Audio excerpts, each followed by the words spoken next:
Hello students, आज हम triple integral पढ़ने जा रहे हैं। ट्रिपल इंटीग्रल कैसे सॉल्व करेंगे? तो ट्रिपल इंटीग्रल में क्या हो जाएगा, तीन फंक्शंस हो जाएंगे, एक्स का भी होगा, वाई का भी होगा, जेड का भी होगा। जैसे डबल इंटीग्रल में बता चुके हैं कि डबल इंटीग्रल में ओनली 2 वेरिएबल्स होंगे, एक्स एंड वाई का। लेकिन ट्रिपल इंटीग्रल में क्या हो जाएगा, एक्स वाई जेड 3 वेरिएबल्स होंगे, मतलब इट मीन्स तीनों वेरिएबल का 3 इंटीग्रल होंगे। ठीक है, तो 1 2 3 इंटीग्रल है। ठीक है, तो इसमें एक्स वाई जेड का तो 3 इंटीग्रल है, तो हम डिफाइन करेंगे एक्स किसका लिमिट है, वाई किसका लिमिट है, जेड किसका लिमिट है। तो this is the function of f x y z. F x y z जो है वह this is the combined function of the x y z. यहाँ पे एक्स वाई जेड का फंक्शन होगा, ठीक है, d z d y d x होगा। यह फर्स्ट जो हम z is equal to phi x y से लेके साई एक्स वाई तक है, वाई जो है जी एक्स है, एक्स इजक्वल टू है। तो कैसे डिफाइन करें, जैसे एक्स एंड वाई का फंक्शन एक्स वाई का है तो डिफरेंटली वो जेड होगा। ठीक है, फंक्शन जैसे सपोज करो हम लिखते हैं z is equal to x square plus y minus 1, कुछ भी हो तो इसको हम क्या सपोज कर लेंगे कि यह जेड का लिमिट है। यह किसका लिमिट है, जेड का लिमिट है। तो z is the function of x y. जब जहाँ भी एक्स वाई का फंक्शन होगा उसको हम जेड सपोज कर लेंगे। ठीक है, नेक्स्ट जब जेड सपोज कर लेंगे तो उसके बाद क्या करोगे, यह किसका y is the function x है, तो डिफरेंटली एक्स जेड खत्म हो चुका है, हम जेड को हम इंटीग्रेट कर चुके हैं। तो आप जो फंक्शन एग्जिस्ट करेगा वह एक्स एंड वाई में एग्जिस्ट करेगा। हम जेड को इंटीग्रेट कर चुके हैं तो जेड फिनिश हो चुका है, तो हम क्या फंक्शन आ जाएगा, एक्स एंड वाई का फंक्शन होगा। तो सपोज करो ये एक्स का फंक्शन है, एक्स है तो वह वाई का लिमिट होगा। सपोज करो वाई की वैल्यू कुछ भी हो, वाई की वैल्यू हो जाएगा एक्स, हो जाएगा एक्स प्लस 1 या समथिंग होगा, तो उसको हम वाई सपोज कर लेंगे। तो यह क्या हो जाएगा, वाई का लिमिट हो गया। तो हम जेड डिफाइन कर लिए, वाई डिफाइन कर लिए, जो रिमेनिंग इंटीग्रल हो जाएगा, बचा हुआ जो इंटीग्रल होगा डिफरेंटली क्या हो जाएगा, जो नेक्स्ट वेरिएबल जो एक्स का हो जाएगा। हम जेड डिफाइन कर लिए, z is the function of x y, y define कर लिए फंक्शन ऑफ एक्स। ठीक है, तो रिमेनिंग क्या हो जाएगा, एक्स का हो जाएगा। तो इस तरह हम डिफाइन करेंगे इंटीग्रल को इंडिविजुअली। तो एक क्वेश्चन है, हम इसको सॉल्व करते हैं कि यह इंटीग्रल है, इसको सॉल्व करना है। तो अब कैसे सॉल्व करेंगे, तो दिस एफ एक्स वाई यहाँ पे है, तो F x Y is the this is the function F x Y यहाँ पे, तो इसको हम इंटीग्रेट करेंगे।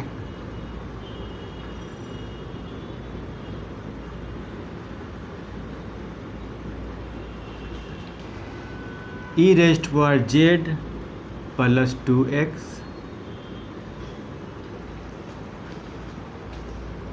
पहले लिमिट डिफाइन कर लेंगे। यह लिमिट जो है जेड इजक्वल टू 0 से लेके log y। ठीक है, अब बोलोगे सर जेड में तो आपको y भी है x भी होना चाहिए, कोई फर्क नहीं पड़ता, केवल y का फंक्शन है। तो जेड 0 इससे लेके log y डिफाइन कर लिए। नेक्स्ट फंक्शन जो लिखोगे यह y का लिमिट है, y का लिमिट तो क्या लिखोगे, x हो जाएगा। तो this is the x is equal to 0 से लेके y, और बचा हुआ इंटीग्रल जो हो जाएगा y का इंटीग्रल हो जाएगा, y इजक्वल टू 0 से लेके 1। यह हो गया। फिर एक बार और रिपीट करते हैं कैसे लिमिट लोगे। अब एक देखो, यह log y है, ठीक है, यह भी log y है, यह भी y का फंक्शन है, तो आप इसको भी जेड चाहे इसको भी सपोज कर सकते हो। लेकिन डिफरेंटली यह है कि जो फंक्शन log y है, पहला फंक्शन उसको जेड सपोज कर लिए। ठीक है, जेड इक्वल टू 0 से लेकर log y, तो x क्या हो जाएगा, x is the function of y। ऐसे लिखते हो x, अगर यहाँ पे वेरिएबल y है, यहाँ पे वेरिएबल y है, तो हम x का फंक्शन लिखेंगे। यहाँ पे क्या वेरिएबल था, x था वेरिएबल, तो y लिखे थे। यहाँ पे क्या है, y वेरिएबल, तो x का लिमिट हो जाएगा। तो z हम डिफाइन कर चुके हैं, y डिफाइन कर, x की लिमिट डिफाइन कर चुके हैं, बचा हुआ हो गया y की वैल्यू। अगेन रिपीट करते हैं, y की लिमिट है, y है यहाँ पे, तो x की लिमिट हो गया, या z का हो गया, अब बचा हुआ लिमिट क्या हो जाएगा, y का हो जाएगा। तो इंटीग्रेट कैसे करेंगे, तो पहले z है, z वेरिएबल है, तो पहले इनर इंटीग्रल फाइंड करेंगे, इसको इंटीग्रेट करेंगे, पहले z को इंटीग्रेट करेंगे, तो dz, और हम क्या करेंगे, रिमेनिंग इंटीग्रल dy dx को हम बाहर कर देंगे, क्योंकि मुझे z वेरिएबल है यहाँ पे।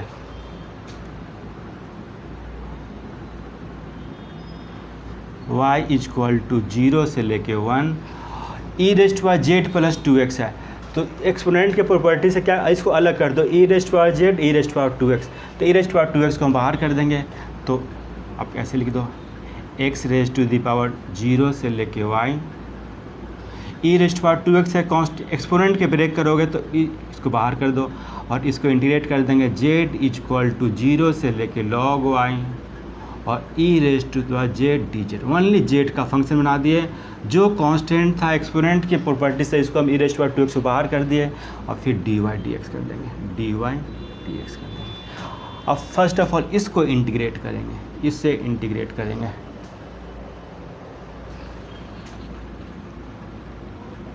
y इक्वल टू 0 से लेके 1, x इक्वल टू 0 से लेके y, E raised to power 2x, e raised power z का इंटीग्रल क्या हो जाएगा, ई रेस्ट पावर जेड लिखेंगे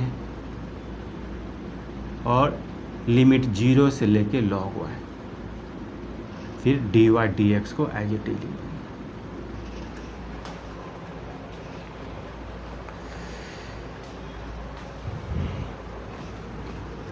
यहाँ पे इंटीग्रेट करते हैं,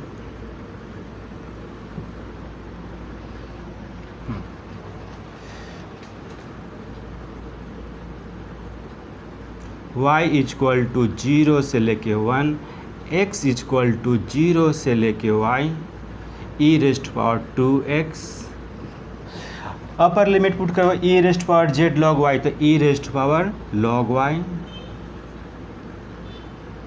minus E raised power 0 E तो 1, dy dx, y equal to 0 से लेके 1,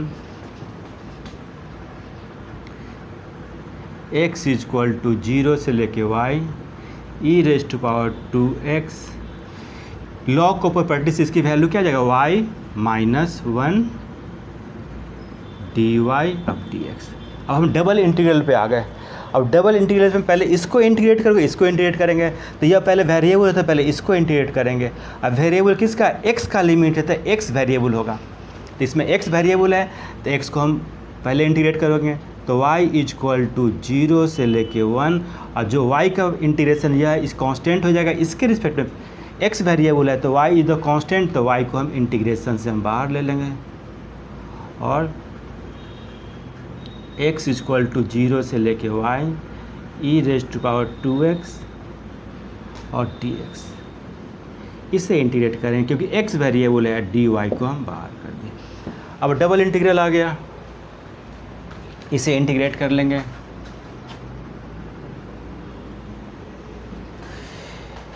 ई रेस्ट पावर 2x का इंटीग्रल क्या लिखें, ई रेस्ट पावर 2x,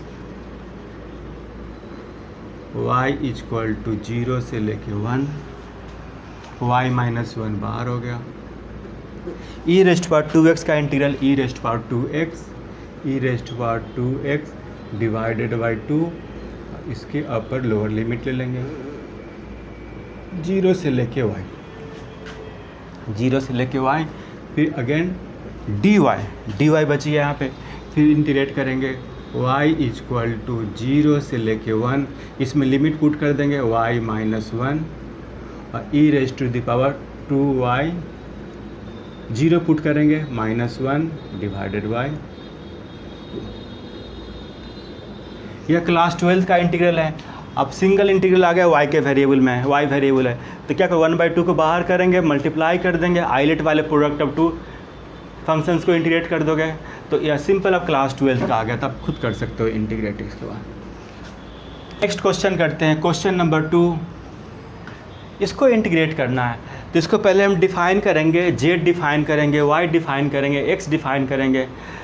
तो आप कैसे डिफ़ाइन करेंगे, तो डेफिनेटली देखो यह x y का लिमिट है, तो यह z का डेफिनेटली लिमिट हो जाएगा, तो आप इसको डिफ़ाइन करो, लिमिट डिफ़ाइन करेंगे, कौन सी वेरिएबल है, तो क्या यह x y का लिमिट है, डेफिनेटली z की वैल्यू हो गया, z equal to minus x से लेके y, ठीक है, तो x plus y dz dy dx, यह y का डिफाइन कर लिए, z की क्योंकि वो एक्स एंड वाई वेरिएबल है, जेड इज द डिफाइंड, ठीक है। तो नेक्स्ट बच गया मुझे डिफाइन करना है वाई और वाई एंड एक्स। तो यह एक्स का लिमिट है, तो एक्स वेरिएबल है, तो एक्स वेरिएबल तो किसकी लिमिट हो जाएगा, वाई का, ठीक है। तो y इक्वल टू हम लिख लेंगे इसमें y equal to x minus 1 से लेके एक्स स्क्वायर। तो मैंने z डिफाइन कर लिया, y डिफाइन कर, बचा हुआ क्या हो जाएगा आपको, x की लिमिट हो जाएगा, x इक्वल टू 0 से लेके 1, ठीक है। तो पहले फर्स्ट ऑफ ऑल हम z को इंटीग्रेट करेंगे, क्योंकि z वेरिएबल है, तो पहले z को इंटीग्रेट करेंगे। तो z को इंटीग्रेट करेंगे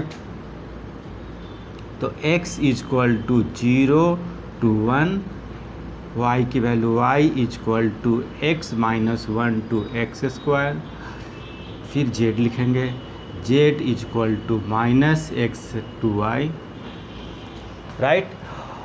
z वेरिएबल है तो क्या हो गया, एक्स वाई कांस्टेंट यहाँ पे है, तो एक्स वाई कांस्टेंट है तो हम z वाले इंटीग्रल से हम बाहर कर लेंगे।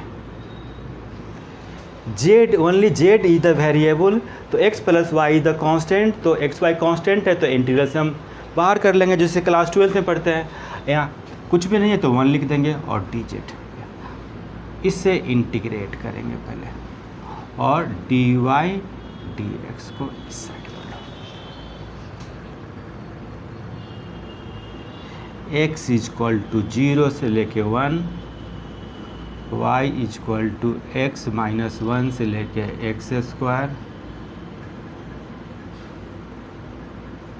x प्लस वाई, 1 है तो इसका इंटीग्रल z लिख दोगे, because z is the variable, limit minus x to y, फिर dy dx।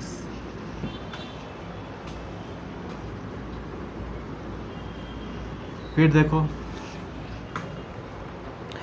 लिमिट पुट कर देंगे, x equal to 0 to 1, y equal to x minus 1 to x square, upper limit put कर दोगे y minus of minus तो means x plus y तो है ही, इसमें लिमिट पुट करें y माइनस ऑफ मतलब मीन्स x प्लस वाई, उसकी भी लिमिट क्या हो जाएगा, x प्लस वाई, और dy dx, यह हो गया। x इक्वल टू 0 से लेके 1, y equal to x minus 1 से लेके एक्स स्क्वायर, इसे क्या लिख दो, x प्लस वाई का whole square, x plus Y का whole square, x plus Y का होल स्क्वायर, dy dx। अब क्या देखेंगे कि यहाँ पे y को पहले इंटीग्रेट करेंगे, क्योंकि y इज द वेरिएबल, तो y वेरिएबल तो y को इंटीग्रेट करेंगे, x equal to 0 to 1, y equal to x minus 1 to x square, x plus Y का होल स्क्वायर, dy फिर dx, ये लिख देंगे। फिर पहले इसको इंटीग्रेट करेंगे, तो कैसे इंटीग्रेट करेंगे इसको, आइदर इसमें x y दोनों कंबाइन है, तो इसमें y वेरिएबल है तो x तो कांस्टेंट हो जाएगा, तो इसको हम x को बाहर नहीं कर सकते क्योंकि एडिशन फॉर्म है, x प्लस वाई एडेड है। तो आप इसको ऐसे कर सकते हो, x प्लस वाई का होल स्क्वायर ब्रेक कर सकते हो, a square plus 2ab plus b square से भी एक्सपेंड कर सकते हो, चाहे ऐसे भी कर सकते हैं, डायरेक्ट फार्मूला लगा कर भी कर सकते हैं। तो x equal to 0, x equal to 0 to 1, इसका इंटीग्रल क्या लिखो, x plus y, x constant हो गया यहाँ पे, तो 2 + 1 3 डिवाइडेड बाई 3, और फिर अपर लिमिट पुट कर देंगे, लोअर लिमिट पुट कर x square x minus 1 dx, फिर लिमिट पुट कर देंगे x इक्वल टू 0 से लेके 1, x यहाँ पे एक y वेरिएबल तो y की जगह से लिमिट पुट करेंगे x, तो x plus x square raise to the power 3 divided by 3 minus x minus 1 put करेंगे, तो यहाँ पुट करोगे x माइनस 1 तो 2x minus 1 raise to the power 3 divided by 3 और दिस इज द dx। इसको integrate कर सकते हो, सिंगल वेरिएबल आ गया क्लास 12 का। इसको एक्सपेंड कर देंगे a प्लस बी की पावर क्यूब पे, इसको भी ओपन कर दो, फिर ऐड कर इंटीग्रेट कर देंगे इसको। आप सिंपल इंटीग्रल है। तो इसी तरह सॉल्व करेंगे ट्रिपल इंटीग्रल की बेसिक क्वेश्चंस जो आएंगे। हम एक क्या करेंगे, पहले तो लिमिट चूज करेंगे, पहले z की लिमिट कौन सा है, y का लिमिट कौन, y का इंटीग्रल कौन सा है, x का इंटीग्रल कौन सा है, वो डिफाइन कर लेंगे। देन हम 1 बाय 1 सभी को इंटीग्रेट कर लेंगे। सिंपल क्लास 12 का इंटीग्रेशन आना चाहिए, तो फाइनली आप सॉल्व कर लोगे इसको।